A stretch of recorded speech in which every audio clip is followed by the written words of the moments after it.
Okay, magandang umaga po. Ito na po yung resulta. Napakaraming envelope nito. Andito na po lahat ng pina-check namin kay Mikmik. Ito na, yung mga x-ray niya, yung mga niya. Ayan po, ayan. Ito muna din. Okay, bakit naman? Yung sa iye. Sa ihe, ayan. Ito daw po, may nakita daw pong dugo sa ihi ko. Pero, konti na lang. Ibig sabihin, nadaan na siya sa gamot. Kaya, okay na po yun. Tapos yung sa x-ray lang po may nakitang... Sa x-ray. May nakita. So, kaya po pala sumasakit yung likod niya. Dahil po dito. Dito yun. Ito ba x-ray? Ito. Ito. Ayan. Ang daming x-ray. Ay, ito na yung sa Daming buto. x-ray, oh. 4 na x-ray. Ito, kita niyo po yung buto niya. Ito. Yung buto niya po, bumaluktot. Alam niyo ba kung bakit siya bumaluktot? Kung natatandaan niyo pa ito, year 2003? 2003. 2024. Ay, 2023. 2023. Yung na-aksidente sila, yung nabangga sila ng motor. Ito yun, nabulaktot yung buto niya. Binaliwala namin yun. Ang akala namin, okay lang siya nun. Kasi pagkatapos ng aksidente, nakalakad naman siya kagad. Ngayon palang umi-epekto yung sakit ng niya, likod. O yun, kaya hindi kami masyadong nakapag-upload niya yun. Hindi naman sa... Inasikaso namin. Hindi naman sa binaliwala. Nung time kasi na yon, nung dinala kami sa kasi dalawa kami nung nabangga ng motor eh. Nung dinala kami sa 13, hospital sa Cavite.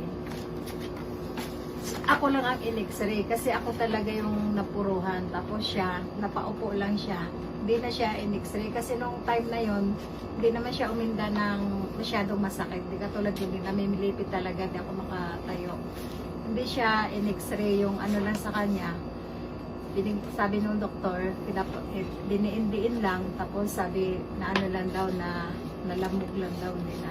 Ako lang na x-ray nun. Ngayon lang siya, ngayon lang sumumpong sa kanya yung epekto yung sakit, yung pala. Yung buto pala niya, nag-fracture din. Katulad din sa akin, fracture din yung buto ko sa balakang.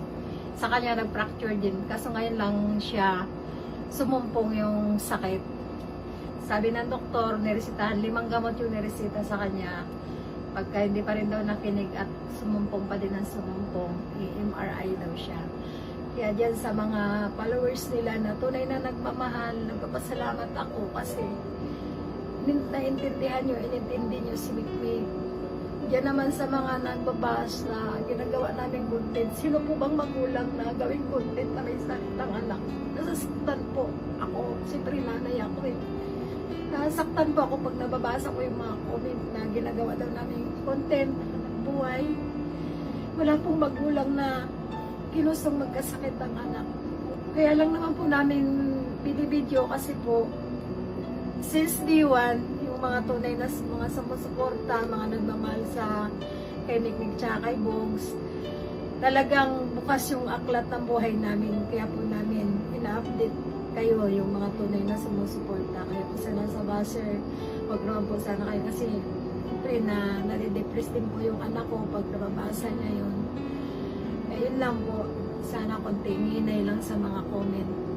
Pero sa mga tunay na sumusuporta, maraming salamat po sa inyo. Ayun lang po. Maraming salamat sa mga sumusuporta pa rin sa amin. Ngayon medyo okay na si Mikmik. Nakikinig naman sa gamot at makakapag-vlog na kami. Thank you, Lord.